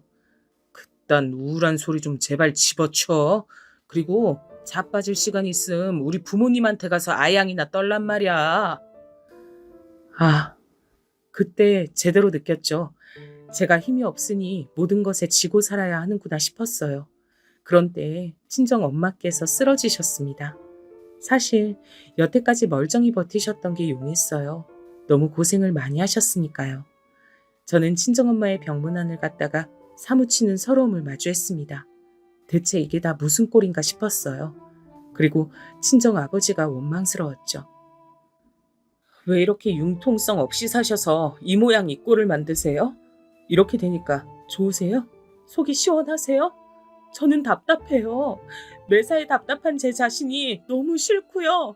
이런 제가 아버지를 닮아 이러는 것 같아서 더 싫어요. 저는 친정 아버지 앞에서 한껏 감정적으로 굴고 말았습니다. 그간 억눌렀던 게 터졌던 모양이죠. 제 앞에서 친정 아버지께선 고개를 푹 숙이셨어요. 그저 미안하다고 하실 뿐이었죠. 저는 대답도 없이 돌아섰습니다. 너무나도 힘든 일들 뿐이었지만 그나마 언니가 병원비를 많이 보태줘서 망정이었어요. 그래도 갚아야 할 병원비가 남아있었죠. 당장의 생활비도 문제였고요.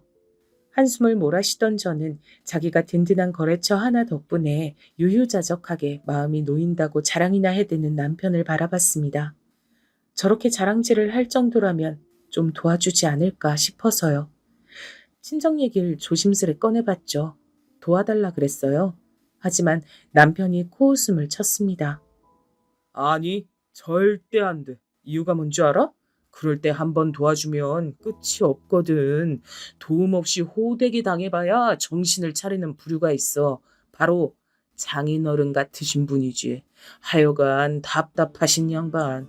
날 봐. 천박하니 어쩌니 소리 들어도 술자리 몇 번만 잘 가져도 인간관계 잘 맺고 잘 나가잖아. 장인어른이 편법이 뭔지 좀 배우실 필요가 있어. 사는 방법을 영 모르시는 양반일세. 그때 저는 머리 뚜껑이 열린다는 게 뭔지 태어나서 처음으로 체감했어요. 어처구니 없는 시댁 식구들, 불쌍하게 떠난 뱃속의 생명, 처음부터 지금까지 오만 방자하기만 한 낭편, 이 모든 요소들이 제 머릿속에 섞이더니 이내 펑 하고 터졌습니다. 열받아서 다음날 카드 챙겨다가 은행 가서 100만 원을 인출했어요. 심장이 이상하리만치 세게 뛰더군요. 하지만 후회되진 않았습니다. 곧장 친정 아버지께 가서 생활비로 쓰시라며 드렸어요.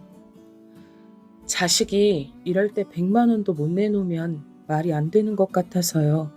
그리고 일전엔 제가 실언했어요. 죄송했어요, 아버지. 제가 100만 원이 아니라 200, 300을 내놓는 딸이었어야 했는데 제가 못난 건 생각도 안 하고 아버지 탓만 했네요. 친정 아버지께선 봉투를 쥔 손이 떨리는 걸 감추시려는 건지 얼른 손을 뒤로 하셨어요. 저는 그걸 보고도 못 본 척 굴었습니다. 괜히 헛기침을 하시며 잘 지내냐고, 집은 안 덥냐고 그런 말씀이나 하셨어요. 저도 머쓱하게 집에 바람 잘 통해서 괜찮다는 답변이나 드렸죠. 친정아버지께서 생각이 많아 보이는 얼굴을 하셔서 저는 곧장 돌아서서 나왔습니다. 그리고 그날 저녁 집에 온 남편이 유심히 저를 살폈어요. 오늘은 왜 징징거리는 소리도 안 하고 표정도 태연한 거냐고 묻더군요. 사람 얼굴에서 그게 드러나는구나 싶었네요. 어차피 시간 문제일 뿐 들킬 게 뻔해서 전 이실직고 했습니다. 낮에 친정에 다녀왔어. 아버지한테 100만 원 갖다 드렸고 생활비 하시라고. 그러자 남편이 저녁 밥상을 뒤집어 엎었습니다. 늦어지는 남편의 귀가 때문에 국을 또 따로 데우고 신경 써서 차린 밥상이었는데 엉망이 되었지요. 마치 저희 부부의 모습 같았습니다. 네가 뭔데? 도대체 너 따위가 뭔데? 감히 내 허락도 없이 그런 거야? 상의도 아니고 허락이라니 씁쓸했습니다. 전 제가 따로 조금씩 모아둔 돈이 있으니 그걸로 채우면 남편 돈을 쓴 건 40만 원 정도밖에 안 되는 셈이란 이야기를 차분하게 꺼냈어요.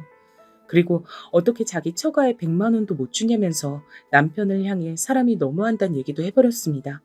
그러자 남편이 무섭게 눈을 부릅뜨며 가까이 다가왔어요. 기어오른 여잔 딱 질색인데 너 지금 내 심기를 무진장 불편하게 만들고 있어. 눈 안 깔아? 너 오늘 내 손에 죽고 싶냐? 여름날이었고 복도식 아파트의 현관문은 반쯤 열려 있었습니다. 그리고 남편이 저를 밀친 다음 제 뺨을 세게 내려치려던 순간에 친정 아버지께서 들어오셨어요. 지금 이게 뭐야? 무슨 일이야?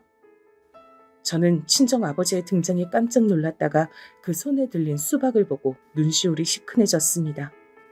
남편은 굉장히 멋쩍어하면서 연락도 없이 왜 오셨냐고 중얼거렸죠. 친정아버지께선 품에서 봉투를 꺼내 바닥에 던지셨습니다. 복도식이다 보니 집에 가까워지면서 저희 부부 대화를 다 들으셨던 거예요. 100만 원이다. 이거 그대로 돌려줄 테니 이거 받고 우리 막내딸한테서 떨어져라. 뭐예요? 지금 이혼이라도 말씀하시는 건가요? 뭐 하나 할 줄 아는 거 없는 여자가 이혼녀 딱지까지 달고 어떻게 살겠어요? 그건 니놈 알바가 아니야? 우리 딸 고생 많았지? 얼른 가자. 저는 친정 아버지의 부름에 고개를 막 끄덕였습니다. 당황한 남편을 남겨두고 친정에 왔습니다. 수박은 하나도 안 시원했는데 엄청 달고 맛있었어요. 다들 그럽디다. 그때 수박이 인생에서 최고로 맛있었다고요. 남편과 시댁 모두 난리쳤어요. 제 주제에 먼저 이혼을 입에 올린 게 건방지단 거였죠. 그때 언니가 묘수를 냈습니다. 친정에 빚이 너무 많아서 결혼 생활 힘들다는 핑계를 대라는 것이었어요. 그 방법으로 편하게 이혼했습니다. 이를 갈던 남편은 빚이라는 글자에 조용히 지더니 부랴부랴 저와 이혼 도장을 찍었죠. 제 결혼 생활의 이모저모는 친정아버지와 언니한테만 자세히 알렸습니다. 친정아버지께선 도저히 그놈을 용서 못하겠다고 하셨죠. 저는 속으로 그래봤자 어쩌겠어요 라고 생각했는데 놀라운 일이 벌어졌어요. 친정아버지께서 전 남편놈이 하던 사업의 최대 거래처, 즉 목숨줄이었던 곳에 찾아가서 읍소를 하신 겁니다. 그놈과 거래를 끊어달라고 막무가내로 하소연을 하셨어요. 그러자 그곳에선 당연히 불청객인 친정아버지를 쫓아내려고 했고 그대로 쫓겨날 위기에 처하셨던 친정아버지를 향해 누군가가 어라 하는 소리를 냈다고 합니다. 그 사람은 바로 그곳의 사장님이었어요. 아, 긴가민가 했는데 맞네요. 나 모르겠습니까? 우리 예전에 같이 일했었는데. 알고 보니 예전에 친정아버지께서 부당하게 일을 그만두셨던 옛 직장의 동료였던 겁니다. 그때 그분도 함께 부당한 처사를 당하셨고요. 그래서 그분은 반발심에 남은 기간은 하는 둥 마는 둥 일을 하셨는데 그때 친정아버지 혼자서 일전보다 더 열심히 하는 것을 보고 미련하다고 생각하셨다네요. 직장 앞으로 모친 형수가 찾아와서 돈 얘기한 거 소문났었는데 결국 들어줬다는 후문을 접했을 때도 역시 미련하다고 생각하셨고요. 그런데 그 후로 살면서 종종 친정아버지 생각이 나셨다고 합니다. 그렇게 미련할 정도로 우직하게 열심히 나아가는 사람이 세상에 정말 몇 없더라고요. 특히 사람을 부리게 되는 입장이 되면서 절실하게 체감했습니다. 무슨 일로 지금 이곳에 찾아와 이러시는 건지 내가 자세히 얘기를 좀 들어보고 싶네요. 사장실에서 독대가 이루어졌고 친정아버지께선 제 얘기를 꺼내셨어요. 전 남편 놈이 얼마나 비열하고 비겁하게 자기 사업장을 운영 중인지도 다 전하셨고요. 그러자 사장님이 다 듣고 나서 단박에 그러겠다고 답을 하셨대요. 친정아버지께서도 그저 저를 위해 발버둥이라도 치고 싶으셨을 뿐이었기에 이런 결과를 얻을 줄은 모르셨고 그래서 깜짝 놀라셨다고 합니다. 전 남편 놈이요? 당연히 그 이후로 사업장이 휘청거렸고 얼마 못 버티고 망했어요. 술자리로 이어간 인맥들은 그놈이 가장 어려울 때 모두 등을 돌렸다고 하더군요. 전 남편 놈이 폐가 망신한 것의 속 시원함과 신기함을 동시에 느끼고 있을 때였어요. 큰아버지께서 쓰러지셨습니다. 갑자기 길 가다가 그렇게 되셨다고 해요. 뇌의 혈관이 문제였다고 하는데 수술을 바로 받으셨지만 예후는 좋지 않았죠. 그때 큰어머니가 몸에 이상을 느끼셨습니다.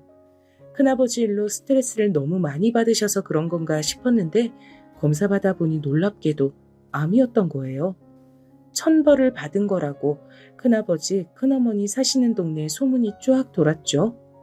왜냐면 친할머니께서도 극심한 치매가 오셔서 시설에 계신 참이었거든요. 저희 집을 등쳐먹었던 그때의 일, 그것 때문에 떳떳하지 못해서 큰 집은 늘 남의 눈치를 보면서 살았다고 합니다. 영원한 비밀은 없는 것인지 사는 동네마다 자꾸 가족 돈을 도둑질한 집이라는 소문이 돌아서 힘들었다네요. 큰아버지께선 결국 돌아가셨고요. 큰어머니께서도 암이란 걸 아시고 나서 8개월 만에 돌아가셨습니다. 그리고 돌아가시기 전에 저희 친정 부모님을 향해 정말 미안하다고 사죄를 하셨고요. 오직 미안하단 마음뿐이야. 그땐 내가 정말 왜 그랬을까? 당장에 돈이란 것만 보고 내가 눈이 멀었었어. 항상 속이 얹힌 것처럼 불편하게 살더니 결국 이렇게 암에 걸려 일찍 세상을 떠나게 됐으니 사람들 말대로 천벌을 받은 것이겠지. 큰어머니께서 가쁜 숨을 몰아쉬시며 흐려진 초점으로 그렇게 중얼거리셨을 때 친정 부모님께선 서로의 손목을 꽉 잡으신 채 일심동체로 용서한다는 대답을 하셨다고 합니다. 그런데요, 그 이후로 정말 놀라운 일이 벌어졌어요. 친정엄마의 체력이 확 올라왔습니다. 게다가 평생 약하게 살 줄로만 알았던 오빠의 몸이 점차 건강해졌어요. 모두가 말도 안 되는 일이라 그랬죠. 친정 부모님과 오빠, 새언니는 새로이 장사를 시작했습니다. 그리고 장사를 시작한 지 며칠 안 됐을 때 전에 했던 가게에서의 단골 손님이 신기하게 우연히 방문을 해주신 거예요. 그분이 깜짝 놀라시더니 주변에 소문을 잘 내주겠다고 하셨어요. 늘 양심적으로 장사를 하시는 분들인 거 단골인 내가 제일 잘 알았죠. 아이고, 다시 이렇게 뵙게 되니 반갑습니다. 내가 여기로 다시 단골할게요. 소개시켜주고 욕먹을 집이 절대 아닌 거라니까 주변에 소문도 잘 내겠습니다. 그러더니 손님이 막 늘어나기 시작했어요. 금세 장사가 잘 되었죠. 친정아버지께서 어느 손님과 대화를 주고받다가 막내딸이 이러저러해서 혼자다라고 하셨는데 그 손님이 그렇다면 주선을 해주고 싶다고 하신 거예요. 너무 갑작스러웠죠. 하지만 정말 괜찮은 청년이라는 소리에 호기심이 생겨서 한번 만나봤습니다. 그리고 고민 끝에 재혼을 하게 됐죠. 저랑 동갑인데 결혼하고 나서야 말을 놨습니다. 사람에 대한 기본적인 예의가 바르고 매사에 신중한 남자예요. 시댁도 정말 좋고요. 시부모님께선 며느리 부담시킬까봐 먼저 연락하시는 것도 고민하시는 분들이세요. 시댁에 가면 버선발로 마중을 나오십니다.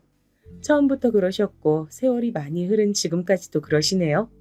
제가 점심때 도착하게 간다고 한다면 아침부터 단장 다 마치고 집안 깨끗하게 쓸고 닦으시고 시계만 보며 저를 기다리셔요. 손주들보다 며느리가 이쁘다고 해주시고요. 너무나도 고마운 일입니다. 아, 참고로 저희 친정 부모님 아직까지 두 분 다 건강하시고요. 이제 가게는 새언니가 진두지휘를 하고 있으며 오빠가 뒷받침 역할이에요. 언니하고 형부도 재밌게 잘 사는 중이고요. 우여곡절 끝에 찾은 마음이 편안한 일상은 어쩌면 스스로의 신념을 중요시하는 친정아버지께서 쌓아 올려주신 것일지도 모른다는 생각이 사연글을 마치는 동안 드는 중인데요. 여러분의 생각은 어떠신가요?